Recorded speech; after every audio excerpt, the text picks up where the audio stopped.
اهلا بيكم حبايبي، فيديو جديد. ازيكم؟ عاملين ايه؟ اتمنى يا رب تكونوا بخير. النهارده معانا فيديو جديد، هنعمل مع بعض اخر وصفه من وصفات المنيو بتاع الاسبوع التاني من المدارس. عملنا الوصفه الاولانيه كنا عاملين كوسه باللحمه، وكنا عاملين مكرونه بشاميل وفراخ، كنا عاملين كمان بيتزا، وكنا عاملين بيكاتا الفراخ بالمشروم، عملنا كمان حواوشي، وعملنا كمان كشري اسكندراني. هنعمل مع بعض النهارده اخر وصفه في المنيو بتاعنا، هي فراخ بلدي بحشوه حلوه كده، حشوه رز حلوه هتعجبك، ومعاها كمان شويه ملوخيه. هنحطها في الفرن وهتطلع معانا بالشكل الحلو ده. اتمنى ان تكوني بتتابعي معايا الوصفات اللي فاتت، وهسيب لك اللينك بتاع الوصفات كلها في صندوق الوصف. لو حابه ترجعي اي وصفه ليها في اي وقت، ممكن ترجعي لها وتتفرجي عليها تشوفيها عملناها ازاي. ان شاء الله المره الجايه هنعمل مع بعض الحلو بتاع اخر الاسبوع اللي بنعمله في نهايه كل اسبوع.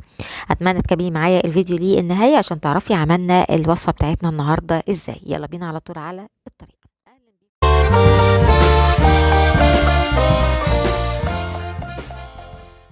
حاجة، احنا فاكرين الفرخة اللي احنا كنا متبلينها مع بعض دي؟ طبعا الفرخة دي كنا متبلينها في التجهيزات اللي كنا عاملينها في بداية الاسبوع. تقدري ترجعي ليها وتشوفي كنا عاملينها ازاي، وهسيب لك اللينك في صندوق الوصف. طبعا هي متجمدة على بال ما نجهز الحشوة بتاعة الرز، ونسيبها شوية كده نص ساعة تكون فكت وبقت معانا جاهزة. تعالوا بقى نعمل الحشوة بتاعتنا. هجيب عندي حلة على النار، حطيت فيها مكعب من الزبدة، هسيب الزبدة بس تسيح، وبعدين بنزل على طول ببصلاية كبيرة مفرومة ناعم.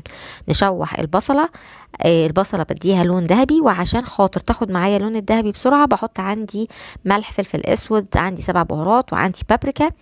وممكن تحطي اي بهارات انتي حباها ممكن تحطيها، بس ما تكتريش قوي علشان خاطر مش عايزين برضو نغير طعم الرز. حطيت عندي مكعب من المرقة. وطبعا احنا البهارات اللي احنا بنحطها دي بتدي نكهة للبصلة، وفي نفس الوقت كمان بتساعد على انها تاخد معايا اللون بسرعة. حطيت عندي بقى شويه من الكبد والقوانص متقطعين بالشكل ده، ودي طماطميايه مبشوره ناعم، وحطيت عليها كمان قرن شطه كده حامي، وده اختياري. ممكن تستخدمي فلفل رومي عادي، بس فرماهم مع بعض. بعد كده هنزل عندي بكوبايتين من الرز المصري مغسول عادي ومصفي. شوحي بقى الرز مع الكبد والقوانص مع الخلطه بتاعت البصل والفلفل والطماطم. بصوا، خلطه في منتهى الجمال، جربيها بس وانتي هتلاقيها حلوه قوي.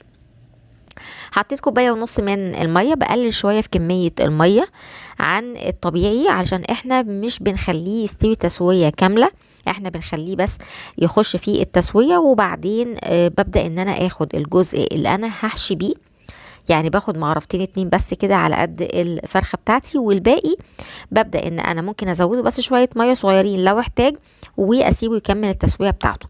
هنا الفرخه خلاص كانت فكت اهو. هبدا ان انا احط عندي بقى الرز، نحشيها كده من البطن وكمان تحت الجلد. نخلي بالنا ان الفرخه بتاعتنا تكون سليمه، ما هياش فيها اي شق او اي حاجه مقطوعه علشان ما تكملش وتفتح معاكي في الفرن.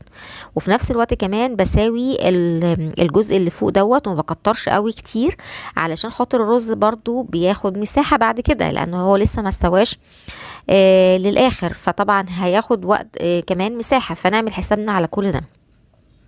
هبدا بقى انزل رجليها كده، طبعا هي رجليها ما بتنزلش مش عارفه ليه.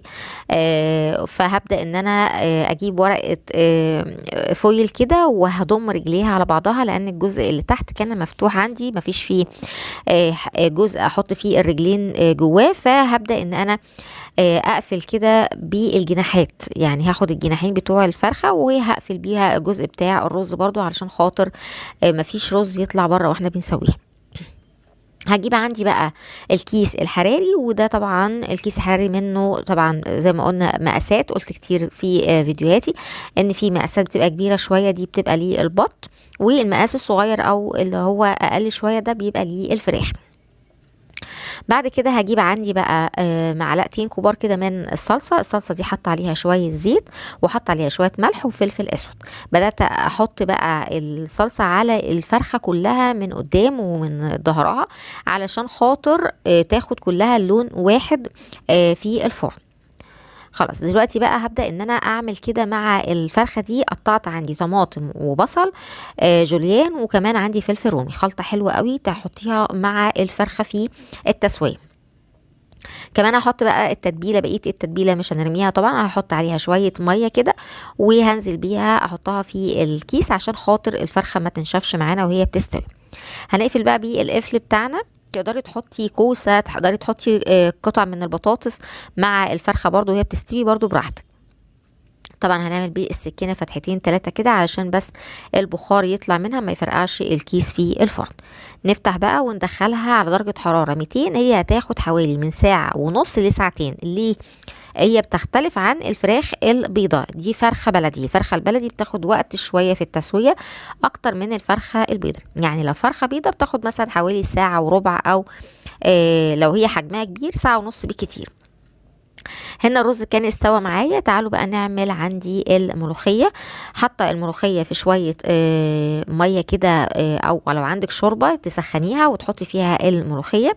ما تكتريش في كمية المية علشان الملوخية ما تطلعش معاكي سايلة او خفيفه يعني.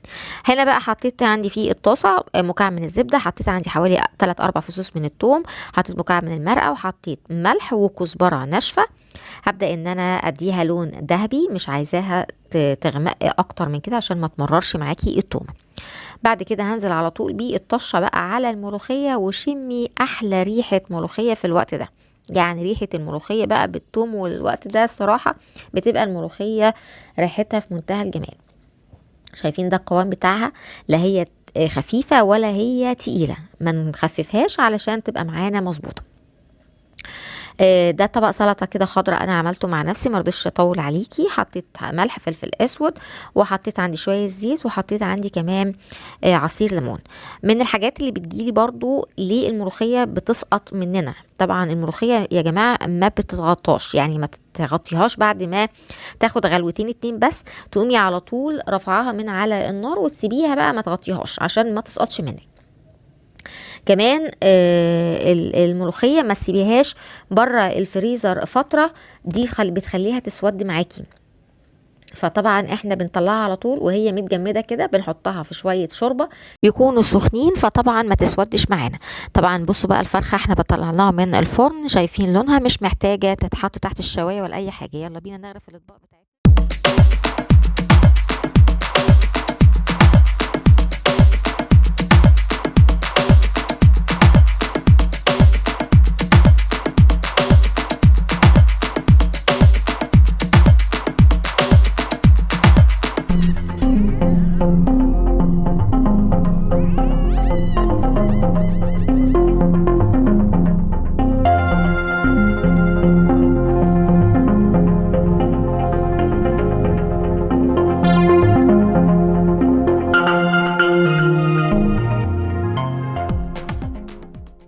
خلاص حبايبي، عملنا مع بعض الفراخ البلدي بحشوة حلوة، تجربيها ان شاء الله وتعجبك.